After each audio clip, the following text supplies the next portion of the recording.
আসসালামু আলাইকুম। নবম শ্রেণীর শিক্ষার্থী বন্ধুরা, তোমাদেরকে ইজি লার্নিংয়ের পক্ষ থেকে স্বাগত জানাই। আজকের ভিডিওতে তোমাদের বাংলা বইয়ের পৃষ্ঠা নাম্বার 119, 120 এবং 121 এর সমাধান করে দিচ্ছি। অর্থাৎ 119 থেকে 121 পৃষ্ঠা পর্যন্ত আজকের এই ভিডিওতে সমাধান করে দিচ্ছি। এটা হচ্ছে তোমাদের 6.1.3 জীবনের সঙ্গে কবিতার সম্পর্ক খুঁজি। তো এখানে বলছে যে 100 থেকে 150 শব্দের মধ্যে নিচের প্রশ্নগুলোর উত্তর লেখো, এরপর সহপাঠীর সঙ্গে আলোচনা করো এবং প্রয়োজনে তোমার উত্তর সংশোধন করো। তো এখানে যে প্রশ্নগুলো রয়েছে, আমাদের 1 নম্বর প্রশ্নটি হচ্ছে পল্লিমা কবিতায় কবি কি বলতে চেয়েছেন। 2 নম্বরে আছে উড়াই মায়ের আপন ছেলে, উড়াই মায়ের ভালোবাসা কথাটি বিশ্লেষণ করো। 3 নম্বরে আছে পল্লিমা কবিতায় কবি গ্রামকে মায়ের সাথে তুলনা করছেন কেন।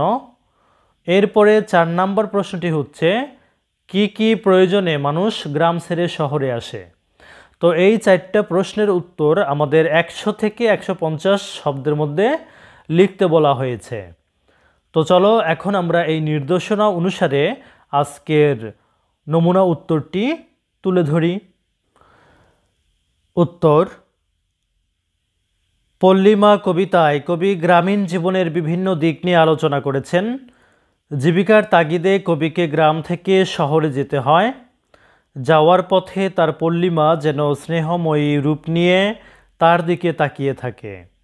গ্রামের সবুজ গাছপালা, ফসল ভরা মাঠ, দিঘির কালো জল, কৃষক, রাখালের কাজকর্মের কথা কবি তুলে ধরেছেন এই কবিতায়। রোদে কাজ করে তারা ক্লান্ত হয়ে গাছের স্নিগ্ধ ছায়ায় বিশ্রাম নেয়। কবি মনে করেন তারাই পল্লিমায়ের সত্যিকারের সন্তান, দেশের ভালোবাসা। কারণ তারা গ্রামেই শান্তি সুখে বসবাস করে, কোনো মোহে জড়ায় না। কবি মনে করেন গ্রামের কুঁড়ে ঘরগুলোতে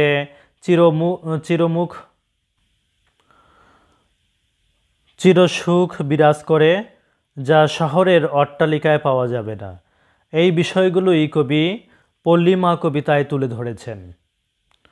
এরপরে দ্বিতীয় প্রশ্নের উত্তরে আমরা লিখেছি পল্লিমা কবিতায় কবি গ্রামীণ জীবনের বিভিন্ন দিক তুলে ধরেছেন। কবিতার প্রিয় জন্মভূমিকে মা বলে সম্বোধন করেছেন, আর গ্রামের মানুষদেরকে মায়ের সন্তান হিসেবে অভিহিত করেছেন। গ্রামের চাষিরা রোদে পুড়ে বৃষ্টিতে ভিজে খেতে খামারে কাজ করে, তাদের অক্লান্ত পরিশ্রমে ফলানো সোনার ফসল সারা দেশে ছড়িয়ে দেয়। অথচ তারা এত পরিশ্রম ও ত্যাগ স্বীকার করেও তারা আমাদের কাছে তেমন কিছু চায় না।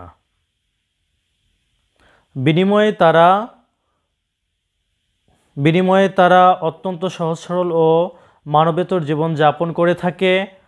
ফলে কবি মনে করেন তাদের এই অক্লান্ত পরিশ্রম ত্যাগ স্বীকার করার ফলে মাতৃভূমি তাদেরকে ভালোবেসে আপন করে নিয়েছে। আর সেজন্য তিনি বলেন উড়াই মায়ের আপন ছেলে, উড়াই মায়ের ভালোবাসা। এরপর 3 নম্বর প্রশ্নের উত্তরে আমরা লিখেছি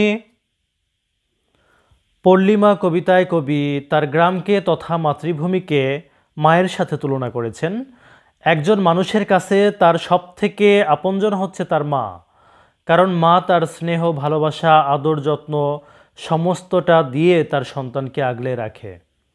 গ্রামও তেমনি তার রোদ, বৃষ্টি, আলো, বাতাস, গাছের স্নিগ্ধ ছায়া দিয়ে গ্রামের মানুষগুলোকে আগলে রাখে। মাথার উপর গাছের ছায়া যেন মায়ের হাতের তৈরি ছাতার মতো কাজ করে। মাঠে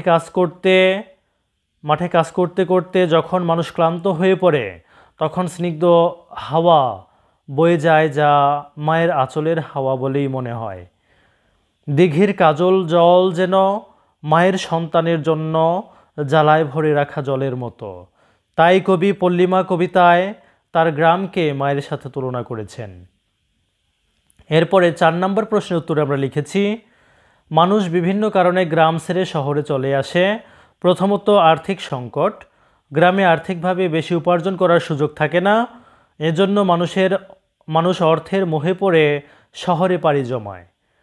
শহরে গিয়ে উন্নত চাকরি বা উন্নত পেশায় কাজ করে বেশি টাকা উপার্জন করে। দ্বিতীয়ত, উন্নত শিক্ষা। গ্রাম অঞ্চলের শিক্ষা দীক্ষার প্রসার তেমনভাবে হয় না, তাই মানুষ উচ্চশিক্ষা অর্জনের জন্য শহরে পাড়ি জমায়।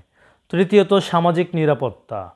সামাজিক নিরাপত্তা ও আভিজাত্য অর্জনের জন্য মানুষ শহরে পাড়ি জমায়। তো প্রিয় শিক্ষার্থী বন্ধুরা, যদি ভিডিওটি ভালো লাগে অবশ্যই শেয়ার করে দিবে। ধন্যবাদ সবাইকে সাথে থাকার জন্য।